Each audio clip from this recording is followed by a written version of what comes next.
The South Atlantic does not roar like other seas. It does not impose respect with giant waves or endless storms. It does so with silence. A cold, dense silence that in 1982 separated homes, political decisions, and lives that would never touch solid ground again. When the Falklands War began, the world watched it as a distant, unequal conflict.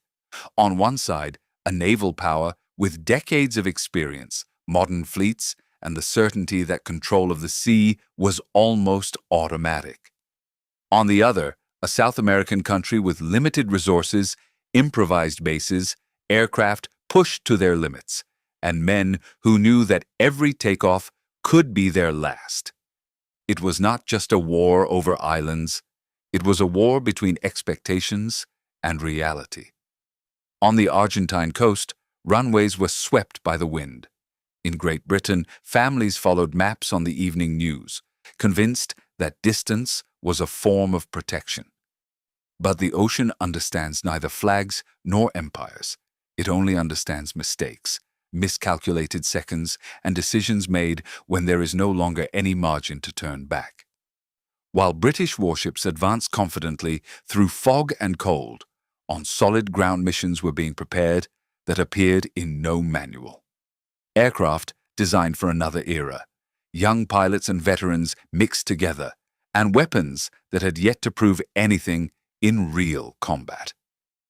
There were no grand speeches, only silence, brief glances, and names written in pencil on flight orders. Among those names was Gustavo Garcia Cuerva, one among many, not yet a symbol, but a man, a son, a pilot, someone who knew that on the other side of the sea there were also families hoping no one would knock on their door with bad news. This story is not just about an attack, or a missile, or a sunken ship. It is about the exact moment when the war stopped being an abstraction and became intimate. The instant when power stopped seeming absolute. And how, in the middle of the South Atlantic, surprise, risk, and silence proved that even unequal wars can change in seconds. Because before the fire, before the impact, before the headlines, there is always an invisible instant. And that is where everything begins. May 1982 did not begin with explosions. It began with waiting. On both sides of the ocean, the war felt more like a constant tension than open combat. In Argentine homes, radios were left on even through the night, as if sound could prevent the inevitable. In the United Kingdom, newspapers spoke of a distant operation, orderly, almost technical. No one yet showed the true weight of what it meant to send men to a sea that does not forgive mistakes. In the South Atlantic, the British fleet advanced with clear logic. To control the sea was to control the war. The aircraft carriers were the heart of everything, and around them moved destroyers and frigates, carrying out endless shifts of surveillance. Radar, routine, confidence. The enemy was far away, limited, forced to risk everything each time it took off. On Argentine soil, the situation was different. There was no sense of dominance. There was urgency. Every mission was planned as if it were unique, because in many cases, it was. Fuel was barely enough. Routes were adjusted to dodge radars. Flying low was not a heroic tactic. It was a necessity for staying alive. And even so, no one could promise a return. The pilots prepared without fanfare, studying worn maps, listening to incomplete reports, memorizing exact timings. They knew the weather could ruin everything, and that the sea gave no second chances. Some were very young. Others, like Gustavo Garcia Cuerva, already carried hours of flight time and a clear awareness of what each order received truly meant. Meanwhile, aboard the British ships, the watches continued their course. The enemy did not appear on the screens.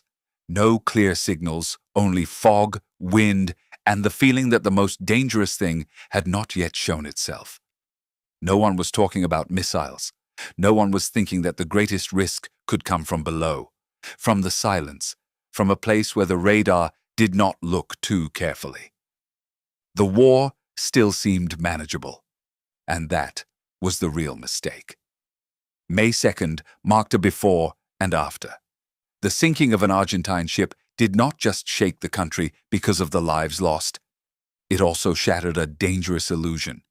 The idea that there were tacit limits, implicit zones, rules that both sides would respect.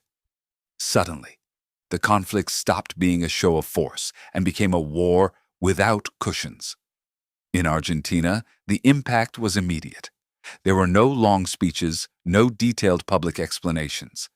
At air bases across the south, the message was understood without the need for words.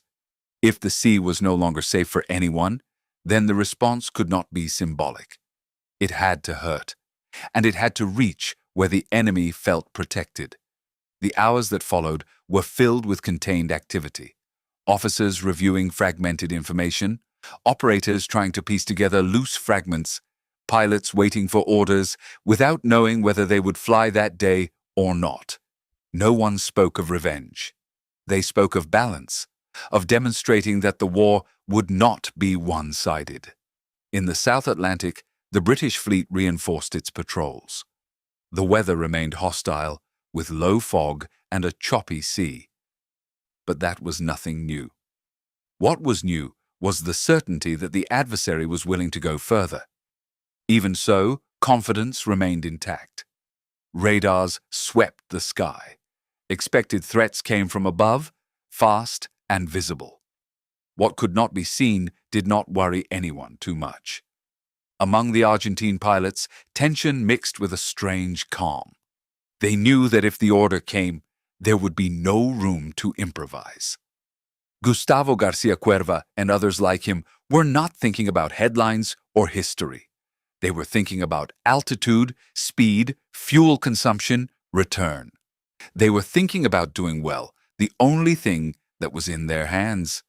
The war was moving toward an invisible point, one where confidence and surprise were about to collide. The takeoff had nothing solemn about it. It was quick, almost mechanical. Engines on, minimal checks, glances that needed no words. The Argentine aircraft left the runway and pressed into the South Atlantic, gliding into a gray void.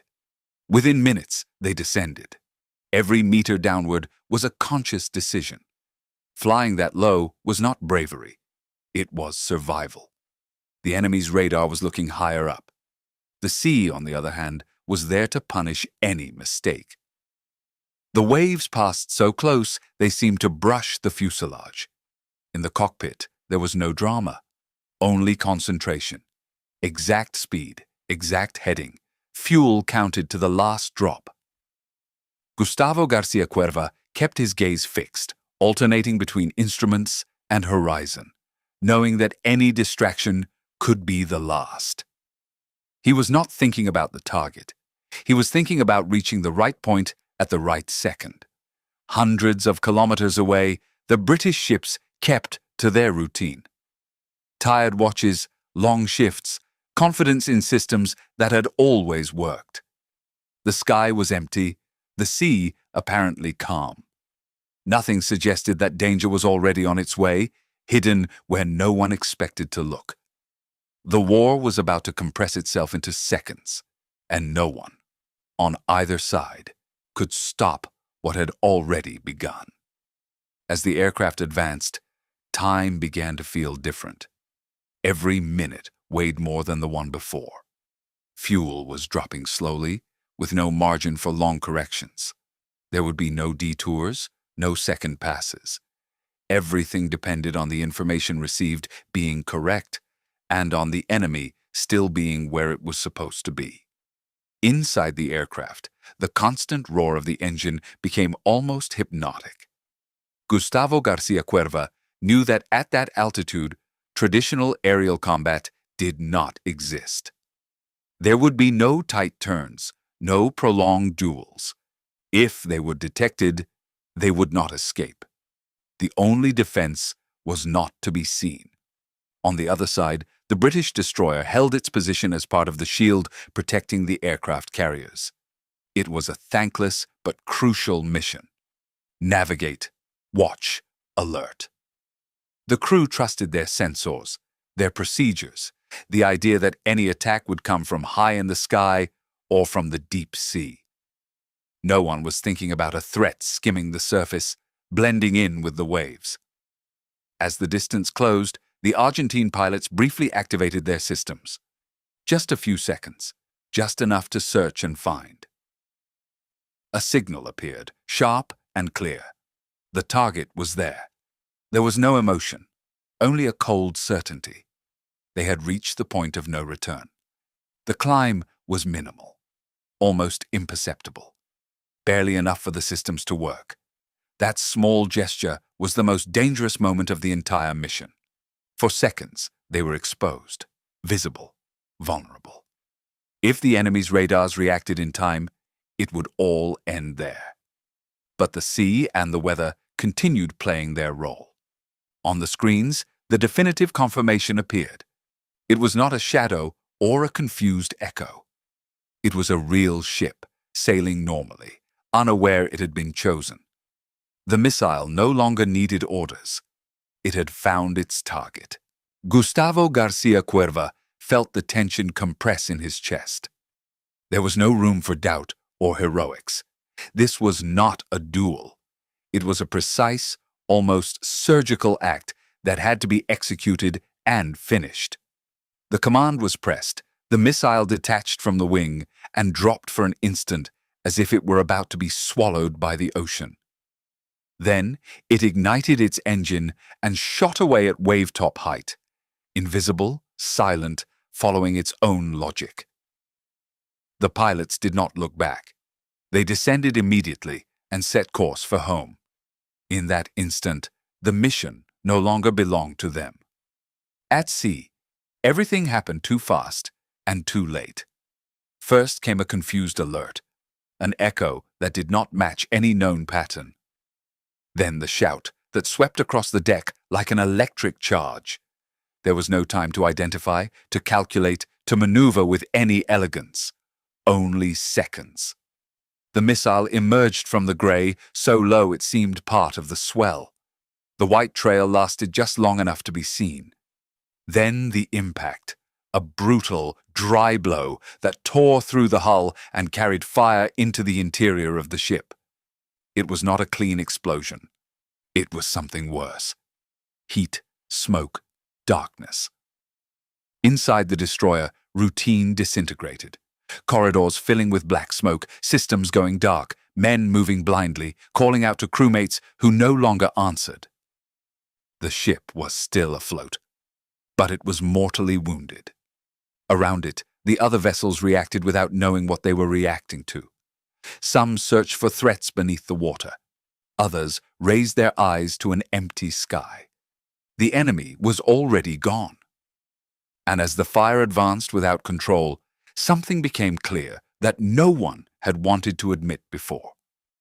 The war had changed shape in a matter of seconds. The fire did not behave as the manuals described. It did not advance in an orderly or predictable way. It filtered through cables, through ducts, through spaces designed for other times. The smoke thickened, became unbreathable, and began stealing seconds, then minutes, then lives. Damage control teams did what they knew how to do: seal compartments, try to isolate the fire, find pressure in hoses that no longer responded. Some succeeded. Others were trapped in areas where oxygen disappeared before anyone could reach them.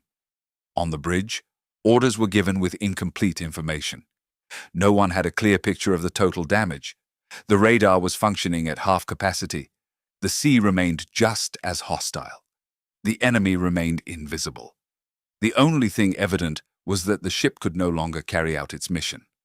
Kilometers away, flying back, the Argentine pilots remained in silence. No celebration, no relief, no confirmation, just fuel dropping, a gray horizon, and the urgent need to reach land. In war, the result always arrives late. When the news finally began to circulate, it did not sound like a victory. It sounded like reality. The South Atlantic had just proven that it does not forgive mistakes, and that confidence, too, can burn. Hours passed before the destroyer stopped fighting. Hours of heat, smoke, and desperate attempts to save something that was already lost. When the order came to abandon ship, no one argued. It was not a surrender. It was survival. The sailors were evacuated onto a sea that offered no comfort. Some were wounded, others in absolute silence, all aware that they had survived by a narrow margin. Behind them, the hull kept burning, consumed from within by an enemy that could not be seen. Days later, the ship finished sinking. Not in combat, not under another attack, but slowly, as if the ocean were reclaiming what had already been decided. It was the first British vessel destroyed by a modern missile since World War II. The impact was not just material, it was doctrinal, psychological, profound. In Argentina, confirmation arrived without euphoria. Gustavo Garcia Cuerva and the other pilots heard the news the way hard truths are heard, in silence. They knew it guaranteed nothing. They knew the war continued. But they also knew something new.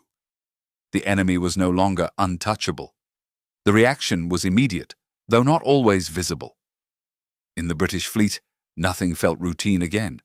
Watches became more tense, radars were monitored with near-obsessive attention, and the low sky, that space that had once seemed harmless, began to generate unease. The attack had proven something uncomfortable. Not everything is detected in time, and not everything warns before it strikes. Orders changed. Greater dispersal between ships, more aerial patrols, less blind trust in the systems. It was not panic, but it was not calm either.